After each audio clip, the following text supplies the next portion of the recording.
My name is Noah Willen. I'm a senior. What is image quilting? Image quilting is taking an image and converting it into a texture by quilting pieces of the sample image together. And this allows us to create a texture of any size. So we're going to take this brick wall and then take smaller samples of that, let's call that a patch, and then put them together and then create this big picture. An application of this is using image quilting to texture transfer. So this left picture is going to be the texture.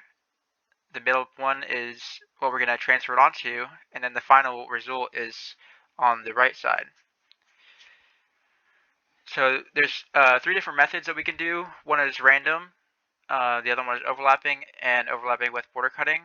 Random is where we just take random patches and then put them together. That's it. Overlapping is first starting with a random sample and then creating patches that share border similarities with the neighboring patches. The last one is overlapping with border cutting. It's the same one as overlapping, but we take away the irregularities in the border overlaps. Here's another example done by Efros and Freeman. These are the people that came up with the idea, and you can see it getting better over the different methods. So how does random work? Random starts with a blank image that we're going to fill in, and it just calls random patch until the whole image is full. The second one is overlapping, and overlapping is going to take a random patch and put it at the top left, and then it's going to call best patch and then put that overlapping with its neighbors. And best patch is returning a patch that has very similar borders to its neighbors. And then overlapping with border cutting is the same thing as the last thing, but you are going to cut away the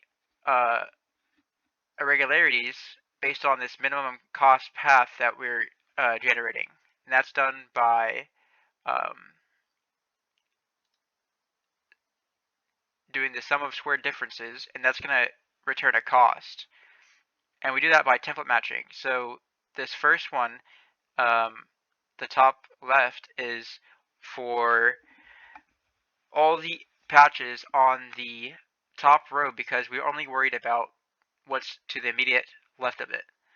So that means that the top right mask over here is for the left side patches because we're only worried about what's on top, and then everything else is going to be the combination of the two of those. Here's an image I generated where I took this source image of code, and then you can see the random, the overlapping, and the overlapping with cutting, and you can see it consecutively getting better and better, and by the time you get to the end, it all fits together rather nicely. Here's another image. This is just the source image and then the overlapping with cutting, but you can also see, if you look closely, there's blue lines that shows the border cutting as well. A closer look is right here. You can see this is on the top row because it's only cutting away what's on the left of it. Here's another image where I took flowers and then created a texture off of that. This is a picture I took of grass, and then I zoomed in on it, and you can create a texture file of grass.